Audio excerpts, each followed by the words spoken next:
ఈ నెల 4వ తేదీ సాయంత్రం రాయదుర్గం పోలీస్ స్టేషన్ లిమిట్స్ లో జరిగినటువంటి సుధాకర్ అనేటటువంటి ఎంప్లాయీ కిడ్నాప్ కు సంబంధించినటువంటి మిస్టరీని 48 గంటల్లో సురేందర్ అనేటటువంటి ఎంప్లాయీకి సంబంధించినటువంటి కిడ్నాప్ మిస్టరీని 48 గంటల్లో ఛేదించినటువంటి రాయదుర్గం పోలీసు స్టేషన్ కి సంబంధించిన సిబ్బందిని అందరినీ ప్రత్యేకంగా అభినందిస్తున్నాము. ఈ కేసు వివరాల్లోకి వెళ్తే ఈ నెల 4వ తేదీ సాయంత్రం 6:30 గంటల సమయంలో కాజాగూడ లేక్ దగ్గర ఈ ఎంప్లాయీని కిడ్నాప్ చేయడం జరిగింది. ముందుగా మనకి డైల్ 100 నుంచి ఇద్దరు ఇన్ఫర్మేషన్ ఇవ్వడం జరిగింది. ఇమ్మీడియట్ గా మన టీం అక్కడికి రీచ్ అయినప్పుడు ఈమె నిఖిత అనేటటువంటి ఆమె అక్కడ ఉండటం జరిగింది. ఈమెతో పాటు ఉన్నటువంటి అతన్ని కిడ్నాప్ చేసినారు అనేటటువంటి సమాచారంతో ఆమెను ప్రశ్నించడం జరిగింది. ఆమె అవును sir, he is my cousin brother, ఇతన్ని ఎవరో వచ్చి కిడ్నాప్ చేసుకెళ్లారని మనకి ఇన్ఫర్మేషన్ ఇవ్వడం జరిగింది. వెంటనే రాయదుర్గం మన అడిషనల్ డీసీపీ నరసింహారెడ్డి, అదేవిధంగా ఏసీపీ శ్రీనివాస్ అండ్ రాయదుర్గం సిబ్బందితో 6 టీమ్స్ ఫామ్ చేయడం జరిగింది. ఫామ్ చేసి మన దగ్గరకు వచ్చినటువంటి నిఖితాతో ఆమె దగ్గర ఉన్నటువంటి సమాచారాన్ని తీసుకుంటూ అన్ని వైపుల టీమ్స్ ని డిస్ట్రిబ్యూట్ చేయడం జరిగింది. సో వివరాల్లోకి వెళ్తే ఈమె నిఖిత ఎవరైతే కిడ్నాప్ అయ్యారో అతనికి సంబంధించినటువంటి కజిన్ సిస్టర్. ఈమెకి వెంకటకృష్ణ అనేటటువంటి అతనితో కూడా పరిచయం ఉంది. వీరిద్దరూ కలిసి సురేష్ అనేటటువంటి అతని సహకారంతో ఈ కిడ్నాప్ ని ప్లాన్ చేయడం జరిగింది.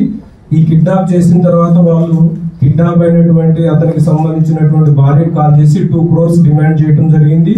వీరికి వెంటనే ఈమె ద్వారా సమాచారం కూడా వెళ్ళింది. ఇట్లా పోలీసులు వెంటబడుతున్నారనేటటువంటి సమాచారంతో వాళ్ళు కిడ్నాప్ అయినటువంటి అతనితో మనకి ఇన్ఫర్మేషన్ కూడా ఇప్పించారు. నన్ను ఎవరు కిడ్నాప్ చేయలేదు, నేను వాలంటరీగా నాకు ఉన్నటువంటి ఫైనాన్షియల్ కమిట్మెంట్స్ ని డిస్కస్ చేసుకోవడానికి వాళ్ళతో నా ఫ్రెండ్స్ తో వెళ్తున్నాను.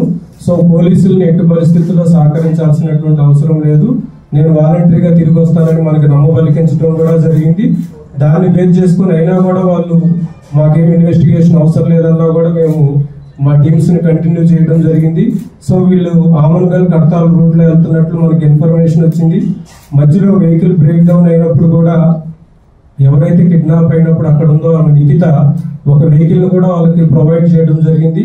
చివరికి ఈ కిడ్నాప్ అయినటువంటి గ్యాంగ్ మొత్తం కూడా ఆ కడతాల్ ఏరియాలో ఒక ఫారెస్ట్ చెక్ పోస్ట్ దగ్గర వీళ్ళని ప్రశ్నించడం జరిగింది. ఆ టైంలో ఈ పర్సన్ వాళ్ళు వదిలేసి అక్కడ దరిదాపుల్లో ఉన్నటువంటి ఫారెస్ట్ లోకి పారిపోవడం జరిగింది. వీళ్ళందరినీ మనం డిస్ట్రిబ్యూట్ చేసినటువంటి టీమ్స్ అన్ని పకడ్బందీగా వీళ్ళని అదుపులోకి తీసుకోవడం జరిగింది. సో వీళ్ళు ఇనీషియల్ గా 2 crores డిమాండ్ చేశారు. ఐడెంటిఫై చేయడం, వేరే అక్కడ ఉన్నటువంటి పర్సన్స్ ఐడెంటిఫై చేసి డైల్ 100 కాల్ చేయడం వల్ల ఇదంతా ఈ ఎపిసోడ్ అంతా ఎక్స్పోజ్ అయింది. సో ఆ ఎక్స్పోజ్ అయ్యేసరికి వాళ్ళు పోలీసులు ఎంటబడుతుంటే ఈ విక్టిమ్ తోనే మనకి అందరికి కాల్ చేయించారు. సో నేను ఇది నాకున్నటువంటి ఫైనాన్షియల్ కమిట్మెంట్స్ ని డిస్కస్ చేయడానికి వెళ్తున్నాను, దీంట్లో ఎలాంటి కిడ్నాప్ లేదు అనేటటువంటిది. అయినా కూడా పోలీసులు చాకచక్యంతో 48 hours లో వీళ్ళందరినీ అదుపులోకి తీసుకోవడం జరిగింది. ఈ ఎంటైర్ ఇన్వెస్టిగేషన్ లో కూడా ఎంతో ఓపికతో సహకరించినటువంటి ప్రింట్ అండ్ ఎలక్ట్రానిక్ మీడియాకు కూడా మేము ప్రత్యేకంగా ధన్యవాదాలు తెలియజేస్తాం.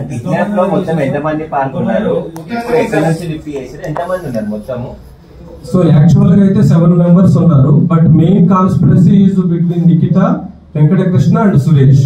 మిగతా వాళ్ళని జస్ట్ హైర్ చేసుకున్నారు. అయితే లేదండి, అక్కడ ఉన్నటువంటి వేరే పర్సన్స్ ఐడెంటిఫై చేసి డైల్ 100 కాల్ చేశారు. అక్కడికి వెళ్ళినటువంటి పెట్రోల్ మొబైల్ అక్కడికి వెళ్ళి వాళ్ళని అడిగినప్పుడు ఈ అమ్మాయితో పాటు ఉన్నటువంటి అతన్ని కిడ్నాప్ చేశారు అని చెప్పి చెప్పడం జరిగింది. సో ఆమెను మనం నిఖితాను అప్పుడు ప్రశ్నించారు.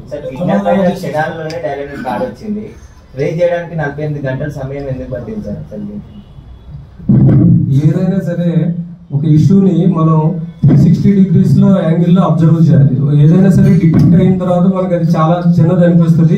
బట్ డిటెక్ట్ అయ్యేటప్పుడు మేము చాలా సిస్టమేటిక్ ప్రొసీజర్ ఫాలో అవ్వాలి. విక్టిమ్ కి సంబంధించి ఎట్టి పరిస్థితుల్లో ప్రాణహాని లేకుండా మనం రెస్క్యూ చేయాలి. అది సో 48 hours లో ఇంత మిస్టరీని ఛేదించడం అనేది చాలా ప్రొఫెషనల్ స్కిల్స్ తో కూడుకున్నటువంటి పని. దీనికి అన్ని రకాలుగా మేము SOP ఫాలో అయ్యి మేము రెస్క్యూ చేయడం జరిగింది. ఫిర్యాదు అదే ఇనీషియల్ గా ఆమెకు ఫిర్యాదు చేసే ఇంటెన్షన్ లేదు.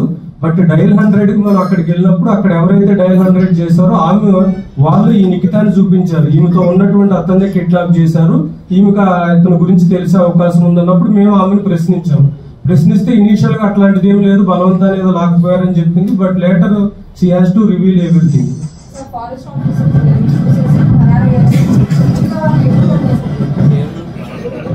అదేనండి మన దగ్గర పోలీసు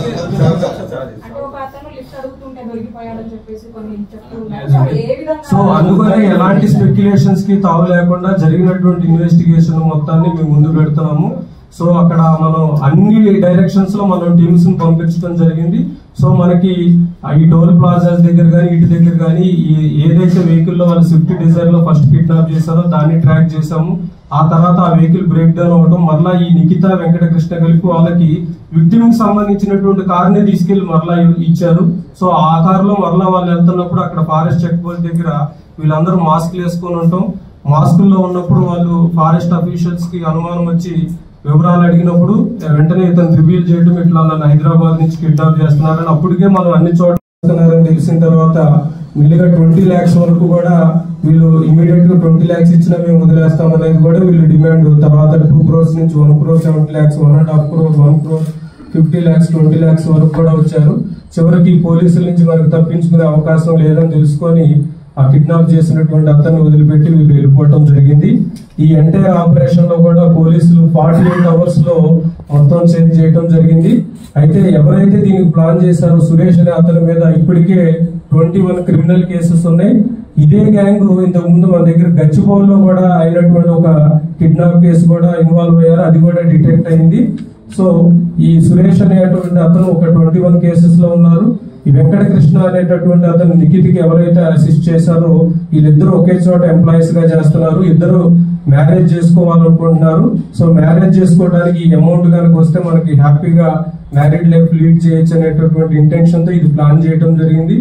వీళ్ళ మోడస్ ఆపరెండి కూడా తెలిసినటువంటి వాళ్ళనే కిడ్నాప్ చేయటం, వాళ్ళని ఎంతో కొంతకి బెదిరించడం. ఇంతకుముందు గచ్చిబౌలి కేసులో కూడా మనకి ఇనీషియల్ గా 1 crore నుంచి స్టార్ట్ చేసి 2 lakhs తీసుకొని వదిలిపెట్టడం జరిగింది. సో వీళ్ళందరి మీద కూడా గ్యాంగ్ ఫైల్ ఓపెన్ చేస్తాము.